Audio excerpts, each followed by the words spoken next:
satu orang yang akan mempertanyakan Bapak. Ya.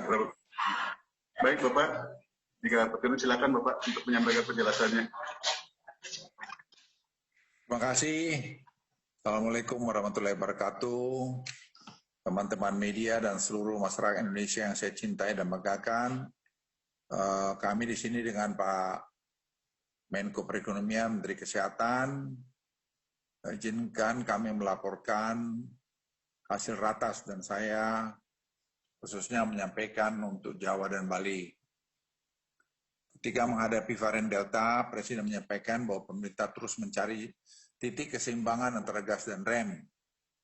Tidak boleh menginjak rem terlalu dalam, begitupun tidak boleh melonggar gas terlalu longgar. Hal ini terus tergambar dalam menata keseimbangan antara kepentingan kesehatan dan kepentingan ekonomi. Amanat tersebut akan kami jaga dan pegang teguh, supaya pemerintah terus tahu dan terus tanggap dalam tiap perubahan keadaan yang ada, baik dari sisi kesehatan maupun sisi ekonomi. Sebagian dari proses menuju endemi,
Recording in teman-teman progress. yang sudah senior atau elderly itu harus betul-betul patuh terhadap ketentuan-ketentuan yang sudah disiapkan oleh pemerintah.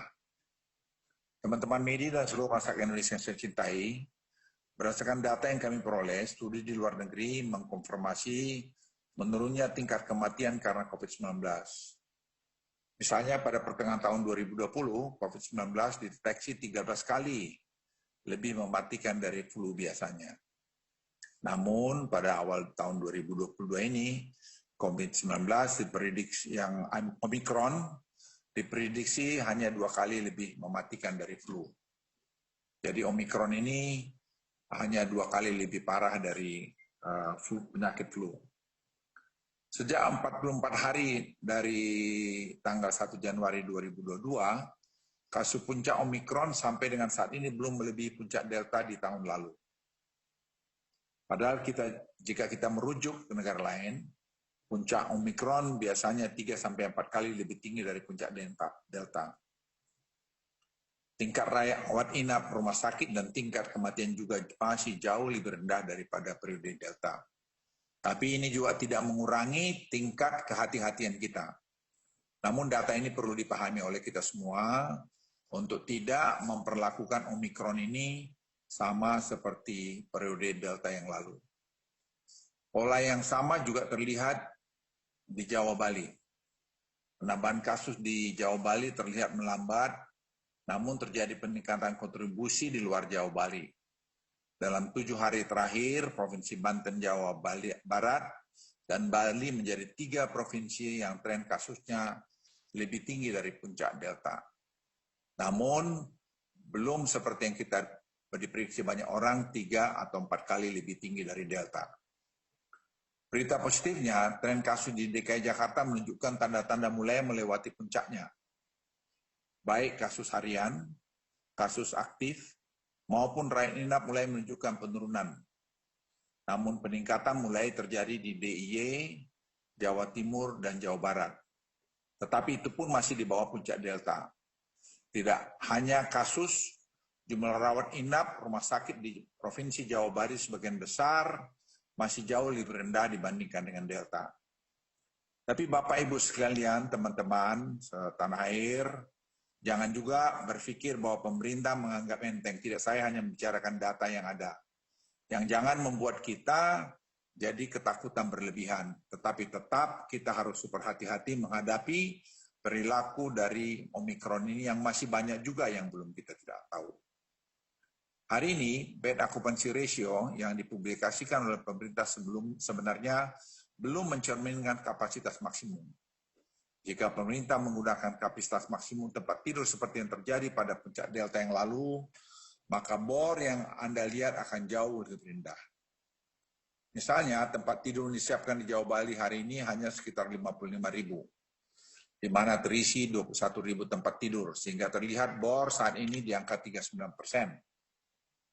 Bila menggunakan kapasitas maksimal di angka 87.000 tempat tidur seperti saat Delta, maka bor hari ini di Jawa Bali hanya terisi 25% saja. Angka ini masih jauh di bawah standar WHO, yaitu sebesar 60%. Satu catatan lainnya adalah terkait tingkat kematian. Pada tingkat kasus harian yang sama pada 13 Februari yang lalu, sebanyak 44.000 kasus, tingkat kematian harian pada periode Delta mencapai lebih dari 1.000 kematian per hari, dibandingkan dengan 111 yang terjadi kemarin. Teman-teman media dan seluruh masyarakat Indonesia saya cintai, dengan data tersebut saya meminta masyarakat tidak perlu terlalu khawatir berlebihan ketika kasus masih naik cukup tinggi atau ketika sekitar kita mulai banyak orang terdekat terkena infeksi dari varian ini. Bahkan di kantor saya sudah cukup banyak yang dilakukan tes dan hasilnya positif. Nah, termasuk di keluarga saya, anak cucu saya, supir saya dan sebagainya. Namun dari pengalaman kita semua itu, saya kira di sekeliling kita sama, mereka tidak terlalu lama kemudian menjadi negatif kembali. Mereka hanya perlu diisolasi mandiri, mengkonsumsi obat-obatan yang dianjurkan dan beristirahat di rumah. Karena data menunjukkan bahwa sebagian besar masyarakat terinfeksi hanya mengalami OTG bahkan gejala ringan. Saya perlu menegaskan bahwa mereka yang bergejala berat hingga meninggal teridentifikasi sebagai orang-orang yang memiliki komorbid, lansia atau belum melakukan vaksinasi lengkap. Kelompok-kelompok inilah yang perlu diwaspadai, membatasi aktivitas pribadi hingga mawas diri. Saya mohon sekali lagi, jangan ada rakyat diprovokasi untuk tidak mau divaksin. Karena rata-rata yang meninggal itu adalah orang yang belum divaksin lengkap, apalagi belum di booster, dan apalagi sudah memiliki komorbid dan juga sudah tua. Kita punya tanggung jawab pada sekeliling kita masing-masing. Diharapkan pada karakteristik Omikron yang berbeda dengan varian Delta, dan melihat perkembangan situasi rumah sakit yang ada, dengan tetap mengedepankan aspek kesehatan, pemerintah masih melihat adanya ruang bagi kita untuk tidak menginjak rem terhadap ekonomi terlalu dalam. Ini dilakukan semata-mata terus menjaga keseimbangan sektor kesehatan dan ekonomi tetap baik. Untuk itu, periode PPKM minggu ini, pemerintah akan menyesuaikan kembali batas maksimum work from office di level 3, yang sebelumnya 25% menjadi 50% atau lebih. Selain itu, aktivitas seni budaya dan sosial masyarakat, serta fasilitas umum, seperti tempat wisata juga dinaikkan menjadi 50%. Detail dari peraturan ini akan tertuang nanti dalam Inmendagri yang akan keluar hari ini. Dengan begitu, para pedagang di pinggir jalan, mulai dari tukang gorengan, tukang bakso, hingga para pekerja seni seperti penampilan wayang, dan para aktor drama dapat tetap melakukan aktivitas dan tidak perlu dirumahkan akibat dampak kebijakan ini. Namun saya titip penerapan protokol kesehatan harus tetap disiplin, utamanya dalam penggunaan masker. Dan sekali lagi juga jangan lupa untuk melakukan vaksinasi 1, 2, dan booster, karena vaksin sangat cukup, saya ulangi sangat cukup, tidak ada masalah. Secara spesifik saya juga meminta kepada pemerintah daerah dan Forkominda setempat agar berhati-hati dan tetap humanis dalam tiap melakukan himbauan pada masyarakat. Utamakanlah penerapan protokol kesehatan dibandingkan sekedar membubarkan.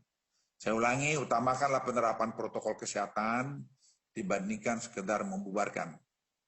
Pemerintah juga sangat berhati-hati dalam menerapkan kebijakan karantina bagi PPLN.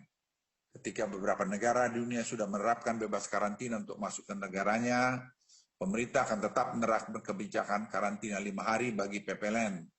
Namun mulai minggu depan, PPLN, baik WNA dan WNI, yang telah melakukan booster, saya ulangi, yang telah melakukan booster, lama karantina dapat berkurang menjadi 3 hari dengan syarat diantaranya tetap melakukan entry dan exit tes PCR.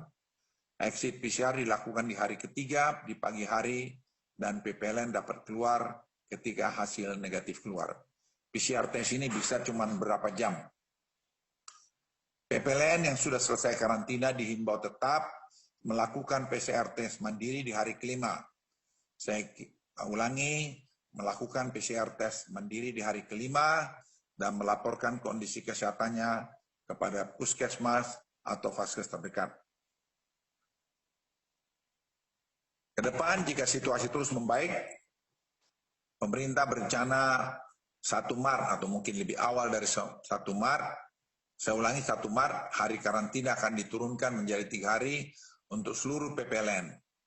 Lalu jika situasi terus membaik dan vaksinasi terus meningkat, tidak tertutup kemungkinan pada 1 April atau sebelum 1 April, PPLN tidak akan lagi menerapkan karantina terpusat bagi PLN. Namun sekali lagi, ini bergantung pada situasi pandemi dan supaya kita mengendalikan penyebaran kasus. Nah, kita semua bertanggung jawab di sini untuk membuat negeri kita ini tetap aman buat kita semua.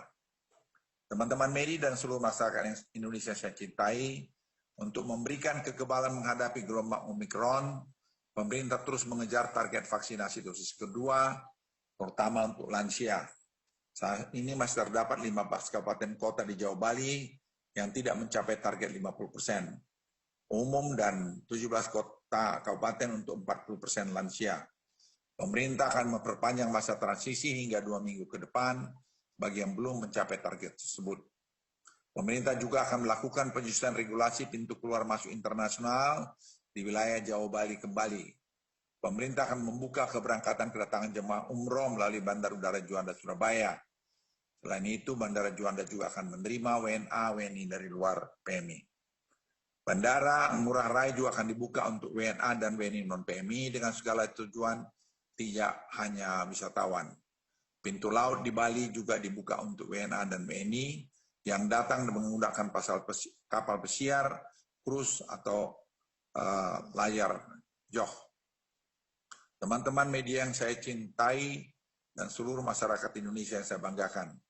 Jika dibandingkan beberapa negara yang sudah melakukan pembatasan, bahkan tidak diwajibkan menggunakan masker, pendekatan kami jauh lebih konservatif. Hal ini dilakukan agar sistem kesehatan kita tetap terjaga, meminimalkan terjadinya kematian.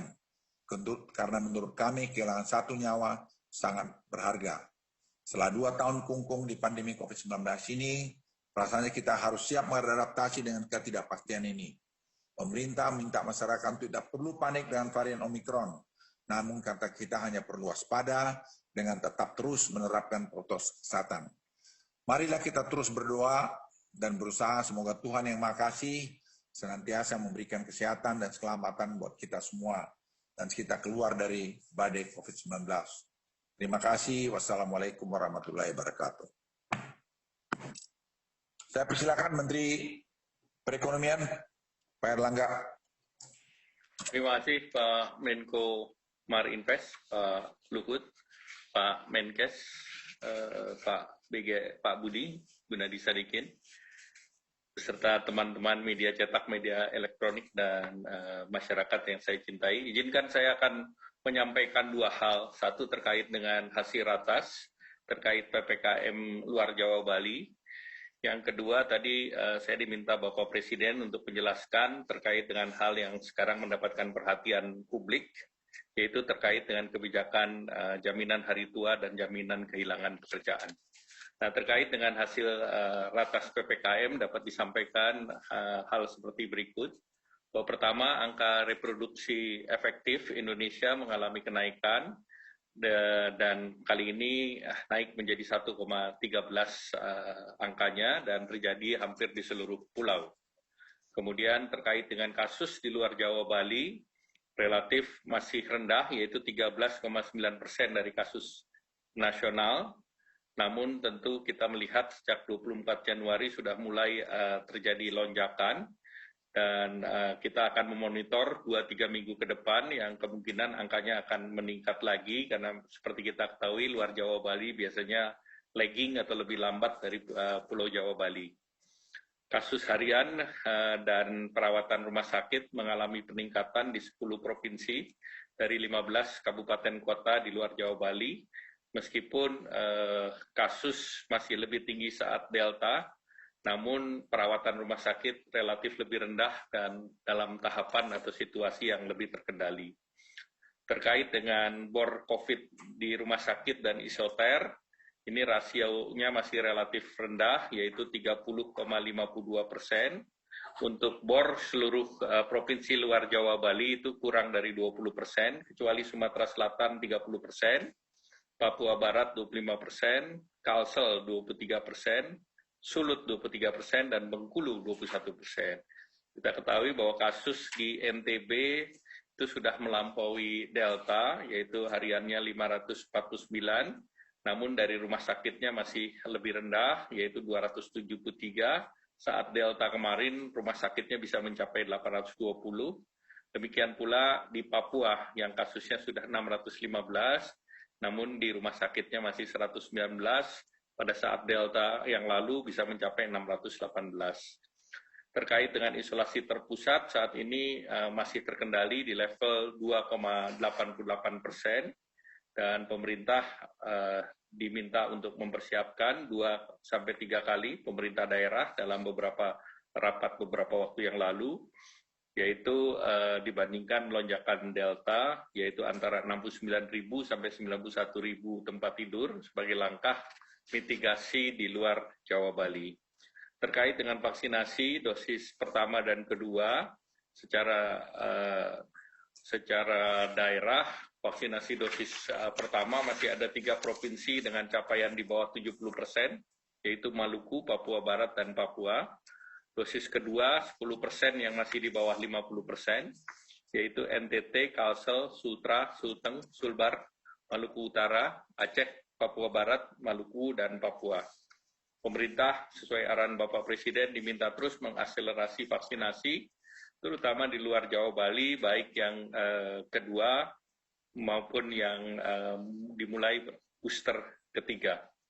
Terkait dengan perpanjangan PPKM di luar Jawa Bali, yaitu periode pelaksanaan selama 14 hari ke depan, yaitu tanggal 15 sampai 28 Februari 2022, dengan kriteria berdasarkan level assessment situasi pandemi, baik itu transmisi komunitas, yaitu jumlah kasus, kematian, rawat inap, dan kapasitas respons, testing, tracing, dan treatment, ditambah lagi vaksinasi dosis kedua minimal 45%, lansia minimal 60%, sehingga level kabupaten kota itu akan dinaikkan satu level PPKM-nya. Dengan demikian, dari 386 kabupaten kota di luar Jawa Bali, maka jumlah kabupaten kota dengan level 1 itu menurun dari 164 menjadi 63 kabupaten kota. Kemudian jumlah kabupaten kota dengan PPKM level 2 turun dari 208 menjadi 205 kabupaten kota, dan jumlah PPKM level 3 meningkat dari 14 menjadi 118 kabupaten kota. Ini murni untuk mempersiapkan menghadapi kenaikan Omikron dalam 2-3 minggu ke depan. Nah, kemudian juga dilaporkan terkait dengan travel bubble Batam, Bintan, Karimun, tanggal 18 Februari nanti akan dimulai ferry dari Singapura untuk masuk di wilayah tersebut. Kemudian dilaporkan juga terkait dengan MotoGP di KIK Mandalika, pada saat pre-season tes kemarin tanggal 11 sampai 13 berlangsung secara aman dan lancar tanpa ada kendala yang signifikan. Perkembangan kasus tentunya dari hasil pembalap maupun hasil lab PCR ini membuktikan bahwa karantina sistem bubble bisa terus dipertahankan sampai minggu malam. Sementara dari segi official jurnalis vendor termonitor 15 WNA positif namun tidak bergejala dan sedang saat ini diisolasi. Vaksinasi di Lombok juga terus didorong, di mana Mataram sudah vaksin pertama lebih dari 114%, vaksin kedua 81,4%, Lombok Tengah vaksin pertamanya 90,82%, dan juga vaksin kedua 68% secara keseluruhan. Di NTB 90,26% dan vaksin kedua 61,4%, dan ini akan terus ditingkatkan sampai menuju MotoGP di bulan Maret nanti. Selanjutnya saya ingin memberikan penjelasan terkait dengan kebijakan hari tua dan jaminan kehilangan pekerjaan yang dalam hari-hari ini mendapatkan perhatian dari media massa maupun masyarakat. Nah, kami sampaikan bahwa pada tanggal 2 Februari yang lalu, pemerintah mengeluarkan peraturan Menaker nomor 2 tahun 2022 tentang tata cara dan persyaratan pembayaran manfaat jaminan hari tua. Dan saat ini terdapat 2 program perlindungan pekerja dan dapat disampaikan bahwa jaminan hari tua berbeda dengan jaminan kehilangan pekerjaan.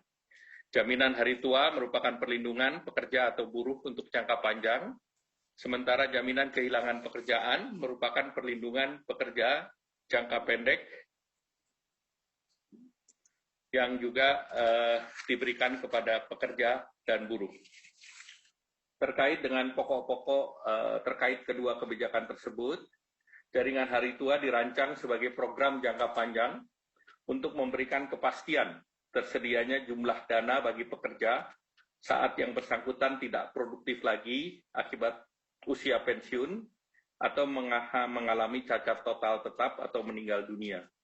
Manfaat dari program jaminan hari tua adalah yang pertama adalah akumulasi iuran dari pengembangan, yang kedua adalah manfaat lain yang dapat dicairkan sebelum masa pensiun dengan persyaratan tertentu, kemudian telah mengikuti kepesertaan sebanyak 10 tahun minimal, dan nilai yang dapat diklaim paling banyak 30% dari jumlah jaminan hari tua untuk kredit perumahan atau untuk keperluan perumahan, atau paling banyak 10% untuk kebutuhan di luar kebutuhan perumahan.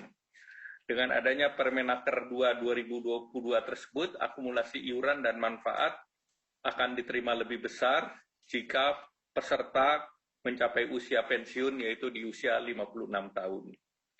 Nah, selain itu, Permenaker 2 2022 dan PP 37 2021, pemerintah tidak mengabaikan perlindungan bila pekerja atau buruh ter-PHK sebelum usia 56 tahun. Pemerintah memberikan perlindungan bagi pekerja atau buruh berupa jaminan kehilangan pekerjaan, uang pesangon, uang penghargaan masa kerja, dan uang penggantian hak. Nah, bagi pekerja formal yang terlindungi dengan jaminan kehilangan pekerjaan, JKP merupakan jaminan sosial baru di dalam Undang-Undang Cipta Kerja untuk melindungi pekerja dan buruh yang terkena PHK agar dapat mempertahankan derajat hidup sebelum masuk kembali ke pasar kerja. Klaim JKP efektif pertanggal 1 Februari 2022 ini mulai diberlakukan, dan JKP adalah perlindungan jangka pendek bagi para pekerja atau buruh karena langsung mendapatkan manfaat seketika saat berhenti bekerja. Penambahan program JKP tidak mengurangi manfaat program jaminan sosial yang sudah ada. Saya ulangi, JKP tidak mengurangi manfaat jaminan sosial yang sudah ada, dan iuran program JKP tidak membebani pekerja dan pemberi kerja karena besaran iuran sebesar dari 0,46% dari upah berasal dari pemerintah pusat. Sekali lagi, besaran iuran JKP sebesar 0,46% dari upah berasal dari pemerintah pusat. Kemudian pekerja buruh yang mengalami PHK berhak memperoleh manfaat JKP berupa uang tunai sebesar 45%, upah di bulan ke-1 sampai dengan ke-3, dan kemudian 25% upah di bulan ke-4 sampai dengan ke-6. Sebagai contoh, rata-rata kalau mendapatkan PHK di tahun kedua, itu dengan gaji misalnya sebesar 5 juta, maka akan diberikan 45% dari 5 juta adalah 2.250.000 dikali 3 bulan, berarti 6.750.000.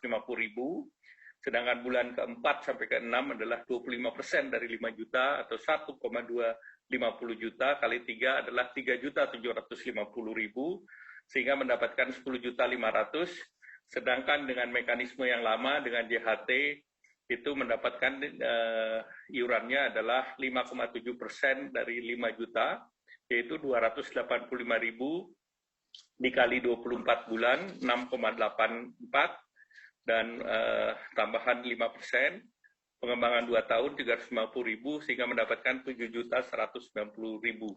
Sehingga secara efektif regulasi ini memberikan 10.500.000 dibandingkan 7.190.000. Nah, selanjutnya akses informasi pasar kerja dan bimbingan jabatan akan dilanjutkan, diberikan sehingga bisa kembali masuk ke lapangan pekerjaan. Demikian pula melalui pelatihan dengan lembaga pelatihan milik pemerintah, swasta ataupun perusahaan. Selain kebijakan di atas, pemerintah juga memberikan perlindungan sosial bagi pekerja informal, karena memang ada pertanyaan bagaimana dengan pekerja informal. Nah, pemerintah sudah memberikan program kartu prakerja untuk reskilling, upskilling, dan ini diberikan untuk kewirausahaan dan juga bisa diberikan kepada pelaku UMKM yang terdampak COVID. Nah, total besar yang diberikan adalah 3.550.000, pelatihan 1 juta, insentif 2,4 juta, atau 600.000 dikali 4 plus survei 150.000. Ke depan pemerintah terus mengintensifkan sosialisasi yang untuk 3 bulan ke depan, dan Menteri Ketenagakerjaan akan mulai hari ini menyosialisasikan kebijakan ini secara teknis, dan pemerintah akan selalu melindungi para pekerja dan masyarakat di berbagai sektor agar dapat memenuhi kehidupan yang layak sebagai yang diamanatkan oleh konstitusi kita. Demikian, terima kasih. Kami kembalikan Pak Menko Marinvest. Terima kasih Pak Erlangga. Saya persilakan Menteri Kesehatan. Terima kasih Pak Menko Marinvest, Pak Menko Econs, para rekan-rekan wartawan yang kami sayangi. Assalamualaikum warahmatullahi wabarakatuh. Kami update sedikit situasinya. Memang kasus sempat meningkat sampai 55.000 per hari, mendekati puncak Delta yang 56.000 per hari. Walaupun sekarang sudah agak turun ya, karena memang sedang hari libur di angka 40.000. Ada 6 provinsi yang sudah melampaui kasus Delta, dan 37 kabupaten kota yang juga sudah melampaui puncak Delta. 6 provinsi tersebut adalah DKI, Banten, Jabar, Bali, Nusa Tenggara Barat, dan Papua. Nah, untuk informasi teman-teman media, semua provinsi yang sudah melampaui puncak Delta kasusnya, itu rumah sakitnya sekitar 30%-an dari puncak Delta. Ya, ada 2 yang agak tinggi, yaitu Jakarta dan Bali. Tapi trennya Jakarta dan Bali sekarang, khususnya Jakarta, itu sudah melandai dan kemungkinan akan segera turun. Ya, data-data yang kami lihat Jakarta. Saya rasa nanti Banten, Jabar, Bali ini sudah mendekati puncak, ya, dan baru nanti akan bergeser ke provinsi-provinsi seperti Jawa Timur, Jawa Tengah, Jogja, dan di luar Jawa. Ya, tapi DKI kemungkinan besar kami mengamati bahwa minggu ini akan sampai puncaknya dan akan mulai bergerak turun. Dan rumah sakitnya berhenti di level 40-50% dibandingkan dengan puncak Delta. Kemudian kedua mengenai rumah sakit. Ya, ini yang lebih penting sebenarnya karena ciri-ciri Omikron, walaupun memang kasus konfirmasinya pasti kita lihat lebih tinggi dari Delta di seluruh negara, tetapi yang masuk rumah sakitnya kalau kita memanage dengan baik, vaksinasi yang lengkap, umumnya lebih rendah dari Delta. Nah, jumlah yang dirawat di rumah sakit seluruh Indonesia sekarang 27.000. Tempat tidur isolasi kita kapasitasnya 120.000. Jadi masih sekitar 22-23%. Masih ada sekitar 90.000 bed dari 27.000 yang sudah terisi, yang masih bisa kita gunakan. Memang banyak kabupaten, kota, provinsi yang memakai perhitungan bor bukan kapasitas maksimal seperti yang pernah kita alami saat Delta, tapi kapasitas yang tersedia, karena mereka masih belum mengaktifkan beberapa tempat tidur yang dulu pernah dipakai sebagai tempat tidur isolasi. Jadi tidak usah khawatir, karena dari 27.000 orang yang dirawat karena COVID, itu masih 22% dari total kapasitas tempat tidur COVID kita yang 120.000, dan total kapasitas tempat tidur rumah sakit seluruh Indonesia 400.000. Jadi itu angkanya, 400.000 total, 120.000 kita siapkan buat COVID, waktu puncak Delta sempat 100.000, sekarang 27.000. Nah memang kami juga dari 27.000 ini, lebih dari sekitar 15.000 itu sebenarnya OTG atau ringan. Nah kami memang mengharapkan nanti rakyat, media juga bisa mensosialisasikan, kalau misalnya tanpa gejala, OTG atau ringan, saturasinya masih di atas 55%, bisa dirawat di rumah lebih enak. Pada rumah sakit nanti malah bisa tertular, keluarganya juga susah melayaninya. Kalau masih di bawah 95% saturasinya, ya ada batuk sedikit, ada demam sedikit, pilek, nggak apa-apa, bisa dirawat di rumah. Kita juga sudah melakukan layanan telemedicine lebih ke 350.000 rakyat dan 100.000 sudah menerima obatnya. Dan rencananya atas arahan Pak Menko Ekon, selain di Jawa Bali, mulai minggu ini kita akan lakukan juga keluar Jawa Bali. Itu kondisi rumah sakit. Yang terakhir mengenai vaksinasi. Bapak Ibu, yang meninggal itu 60% lebih belum divaksinasi atau vaksinasinya belum lengkap 2 dosis. Yang masuk ICU 60%-an itu juga vaksinasinya belum atau belum lengkap. Jadi Bapak Ibu, tolong bantu saudara-saudara kita agar segera divaksinasi. Karena itu tadi, 60% yang wafat itu belum divaksinasi atau vaksinasi belum lengkap. 60% yang masuk ke ICU itu juga belum divaksinasi atau vaksinasi lengkap. Oleh karena itu, tolong didorong ya vaksinasi lengkapnya. Kita sekarang baru 7 provinsi yang vaksinasi lengkap 2 dosis 70%. Dan baru 4 provinsi yang vaksinasi lansianya 70% 2 dosis. Yaitu Jakarta, Bali, Jogja, dan Kepri. Yaitu akibatnya mereka amunisinya kuat. Kalau ada nanti datang Omikron ya, yang kena insya Allah tidak masuk rumah sakit dan tidak wafat. Tapi yang lainnya vaksinasi dosis 2 itu masih relatif belum mencapai 70%. Jadi tolong Bapak Ibu, saudara-saudara kita, orang tua kita yang belum divaksinasi dosis kedua atau belum vaksinasi, cepat divaksinasi. Kami juga menyampaikan, kami juga lihat bahwa yang belum divaksinasi dosis 2 ini, yang di atas 3 bulan, jadi udah terlambat, itu ada 10 juta lebih. Yang di atas 6 bulan ada 2,5 juta. Kita sudah lihat provinsinya, nah kami minta tolong nih, untuk yang belum 2 dosis, tolong segera dilengkapi vaksinasinya. Jangan tunggu-tunggu lagi, jangan pilih-pilih vaksinnya, langsung disuntikan. Karena kenapa itu tadi, yang masuk ICU dan yang wafat, itu banyak yang belum lengkap dan belum divaksinasi. Yang sudah di atas 6 bulan, itu harus diulang vaksinasinya, ada 2,5 juta, kita pun berlebih vaksinnya. Jadi Bapak Ibu, teman-teman, saudara-saudaranya yang sudah divaksin pertama kali belum lengkap, kemudian tidak vaksinasi kedua, itu ada 2,5 juta di seluruh Indonesia. Cepat suruh ulangi lagi vaksinasinya, kita toh banyak vaksinnya. Ya mudah-mudahan kalau kita vaksinasi yang lengkap, ya akan cepat terlindungi. Bapak Ibu, banyak yang menanyakan, tadi Pak Menko bilang, kita mesti niru sana, Singapura, Denmark, Inggris, Bapak Ibu. Simple-simple aja. Kalau misalnya sekarang lagi musim hujan, dan kita lagi musim flu juga, jangan keluar hujan-hujanan. Kalau toh pun mau keluar hujan-hujanan, pakai payung atau jas hujan. Tapi apakah kita berhenti, nggak boleh kerja ke kantor, atau nggak boleh ke mall? Ya enggak, hidup normal saja. Kalau contoh kedua, sekarang lagi musim demam berdarah, ya kalau bisa jangan keluyuran sering-sering di taman. Atau kalau enggak, semprotlah rumahnya. Ya, tapi apakah kita tidak boleh kemudian bekerja, nggak boleh hidup ke mall? Ya enggak, tetap boleh. Nah sekarang sama juga. Kalau COVID-nya sekarang lagi naik, ya gimana? Ya tetap aja protokol masker kesehatannya, maskernya tetap dipakai. Vaksinnya tolong dilengkapi. Kalau itu dua-duanya sudah dijalani, ya tetap hidup normal. Boleh bekerja, boleh datang ke mall, ya tapi jangan lupa. Sekarang lagi musimnya COVID, pakai masker, dan juga vaksinasinya dikejar. Demikian dari kami, Pak Menko. Terima kasih. Wassalamualaikum warahmatullahi wabarakatuh. Ya, terima kasih Pak Budi. Saya persilakan pertanyaannya. Oke, Pak Menko, ada yang disampaikan pertanyaan?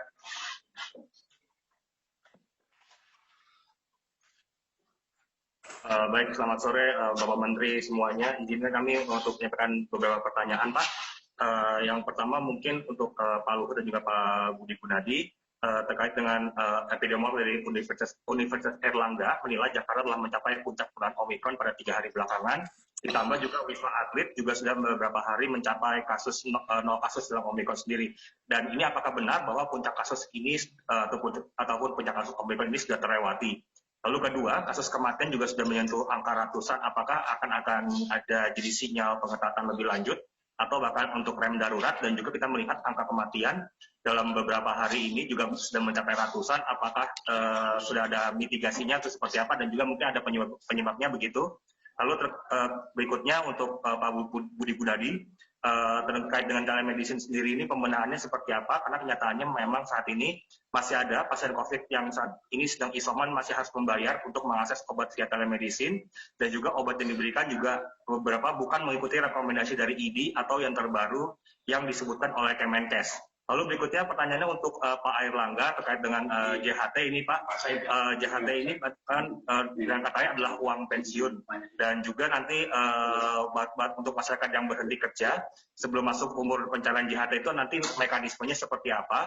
Apakah nantinya akan ada skema-skema lain dari pemerintah begitu untuk yang mereka yang terkena PHK, dan juga untuk perusahaan-perusahaan yang masih bermasalah dalam melakukan pendanaan JHT ini seperti apa, Pak? Dan juga banyak kritik datang dari anggota DPR terkait dengan Permenaker JHT sendiri. Apakah sebelumnya dari pemerintah sendiri belum ada pembicaraan dengan DPR? Dan apa persiapan pemerintah untuk nantinya rapat dengan DPR terkait dengan JHT ini sendiri? Dan terakhir, 57.000 orang juga sudah menandatangani petisi online terkait dengan JHT. Dan bagaimana pemerintah merespon hal tersebut? Terima kasih Pak Menteri semuanya. Terima kasih. Pertanyaan tadi soal jumlah yang meninggal. Memang jumlah meninggal ada 111. Tapi kalau kita lihat yang meninggal ini, tadi persentase sudah dipaparkan oleh Pak Menteri Kesehatan, itu 60%, kalau saya tidak keliru tadi itu orang yang belum divaksin. Ya, orang yang belum divaksin. Yang kedua, vaksin 1 atau 2. Yang kedua, itu umumnya orang yang komorbid. Dan yang ketiga, orang-orang yang sudah tua. Jadi kekhawatiran kita tidak ada yang berlebihan. Kalau memang dia sudah divaksin, sudah 2 kali, sudah booster, tidak ada komorbid, ya jalan-jalan aja, tidak perlu ada yang dikhawatirkan berlebihan. Kita belum ada lihat untuk ada pengetatan lagi, tidak. Justru kita pelonggaran-pelonggaran yang kita lakukan, tetapi dengan monitoring yang ketat. Memang Jakarta kelihatan dari 3 hari, 4 hari terakhir ini sudah mulai kelihatan ada pelandaian. Dan juga sebenarnya belum sampai melewati Delta. Nah, kita lihat nanti 1 minggu ke depan ini. Kalau itu terjadi berarti kita Jakarta sudah akan selesai. Tapi daerah lain ada yang baru mulai. Jawa Barat sekarang baru mulai. Tapi yang lebih lambat lagi saya lihat itu adalah Jogja. Jogja itu di sini sudah mau naik kencang, Jakarta di Jogja itu masih flat gitu loh. Jadi kita sih percaya bahwa hasil vaksinasi kita, dosis 1 maupun dosis 2 itu berjalan dengan baik. Dan kedua, disiplin kita juga itu selama jalan baik. Kemudian tadi penanganan komorbid. Dan itu saya kira kita terima kasih kepada masyarakat Indonesia yang cukup disiplin mematuhi aturan-aturan yang diberikan oleh pemerintah. Jadi kami sampai hari ini belum melihat ada keinginan untuk pengetatan lagi. Justru kami mendorong dengan protokol kesehatan yang ketat dan sudah divaksin 2 kali, apalagi sudah booster dengan prokes yang ketat. Silakan aja jalan kemana-mana, masuk ke mall, segala macam, gunakan Peduli Lindungi dan seterusnya. Kemudian ya pakai apa namanya itu juga PCR sekali-sekali atau antigen untuk tadi memeriksakan sendiri kalau ada simptom di dirinya.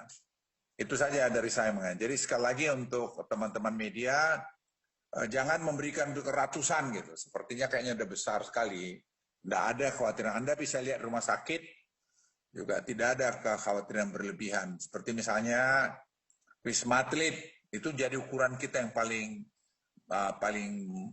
baik karena jumlahnya yang paling banyak di sana. Jadi penelitian dilakukan Menteri Kesehatan juga di sana. Rumah sakit Soloso ya. Terus kemudian Rumah Sakit Persahabatan, itu tempat-tempat kami menjadi indikator juga Pertamina. Jadi sampai hari ini kami tidak ada melihat hal-hal yang sangat serius yang perlu kita takut, tapi kita tetap waspada, hati-hati, melihat satu persatu, dan kita juga mendengarkan pendapat dari para ahli epidemiolog maupun 5 profesi kesehatan dan juga Ketua Dewan Guru Besar dari UI. Jadi sekali lagi tidak ada pengambilan keputusan ini tanpa mendengarkan mereka. Baru kami godok dan kemudian kami putuskan. Itu dari saya, mungkin Pak Budi silakan. Terima kasih Pak Menko. Jadi emang untuk kematian yang 111, biasanya kematian itu lagging ya. 2 minggu sesudah puncak kasus, dia puncak kematian tercapai. Contohnya waktu Delta, puncak kasusnya tuh 15 Juli ya, itu 56.000. Puncak kematiannya 27 Juli, 2069. Jadi dari puncak kasus 56.000 per hari, yang meninggal 2069 per hari. Jadi sekarang puncaknya Omikron kita sudah dapat 55.000, yang meninggal 111. Ya, dibandingkan dengan waktu Delta 2069 per hari.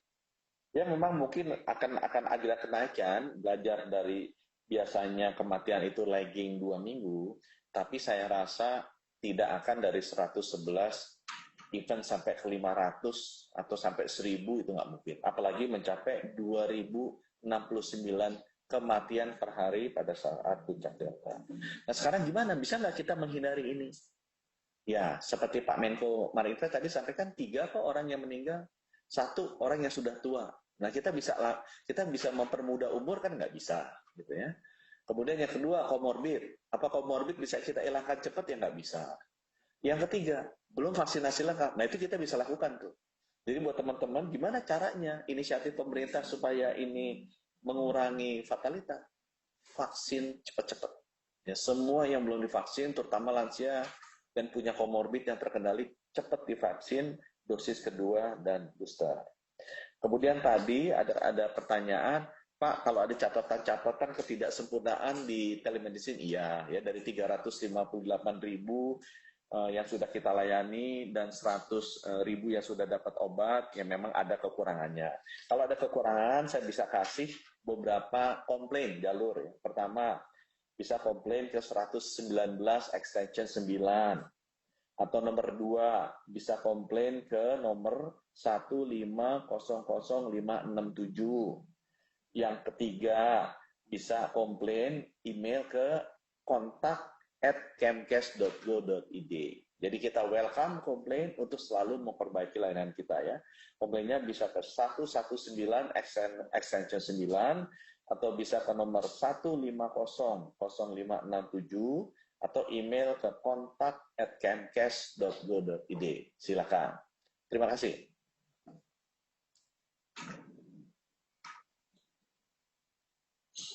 Terima kasih.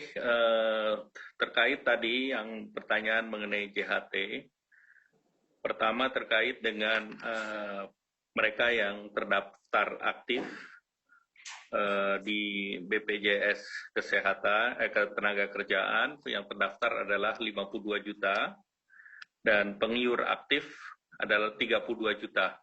Nah ini total yang kepesertaan.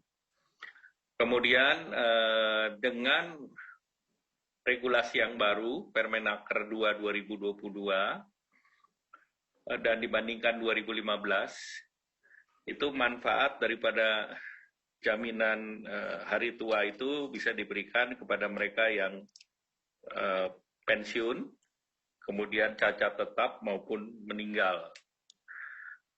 Nah, oleh karena itu berdasarkan Permenaker, ini diberikan akumulasi iuran untuk pengembangan atau untuk pinjaman perumahan untuk periode 10 tahun masa kerja adalah 30%.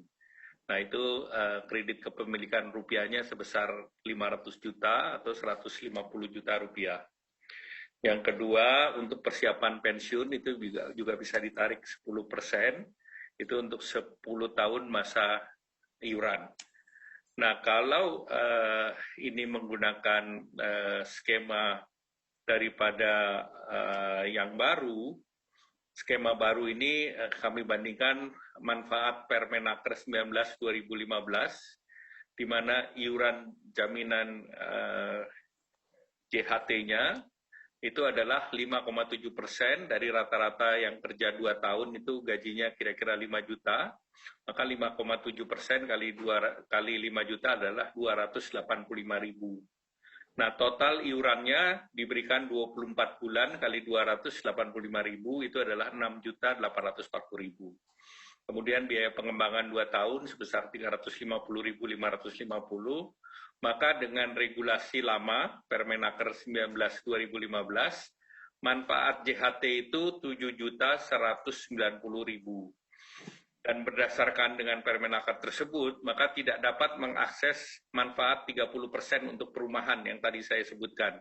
Bisa sampai 150 juta untuk 10 tahun. Kemudian tidak dapat juga mengakses 10% untuk persiapan pensiun.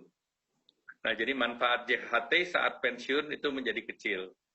Sedangkan dengan program uang tunai JKP, ini JKP-nya sendiri sebesar 0,46% ditanggung pemerintah. Sehingga pekerja tidak perlu membayar iuran JKP. Nah, kalau JHT kita ketahui bahwa pengusaha ataupun perusahaan menanggung 3,7% dan pesertanya 2%. Ini tidak ada perubahan. Namun daripada uang tunai program JKP itu bulan pertama sampai bulan ketiga itu dapat 45% dari gaji yang 5 juta kalau kita perbandingkan. Berarti dapat 2.250.000 dikali 3. Berarti dapat 6.750.000. Kemudian bulan keempat sampai ke-6 adalah 25% dari 5 juta. Berarti dapat 1.250.000 dikali 3, berarti mendapatkan 3.750.000. Sehingga untuk 6 bulan itu mendapatkan 10.500.000 dibandingkan dengan yang tadi 7.190.000.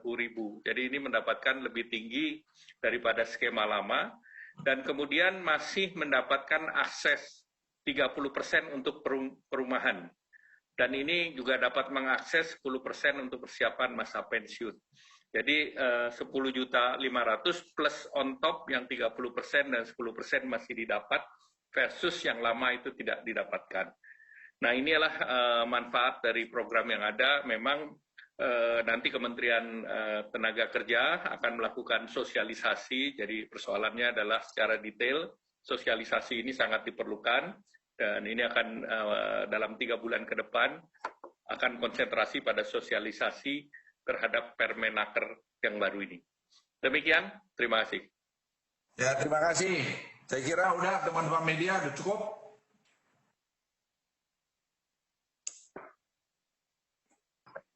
Ya, cukup.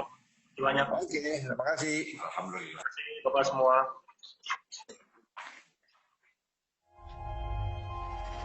Tidak euforia yang berlebihan. Kita semuanya harus percepat proses vaksinasi ini dan tetap taat terhadap protokol kesehatan. Terutama memakai masker.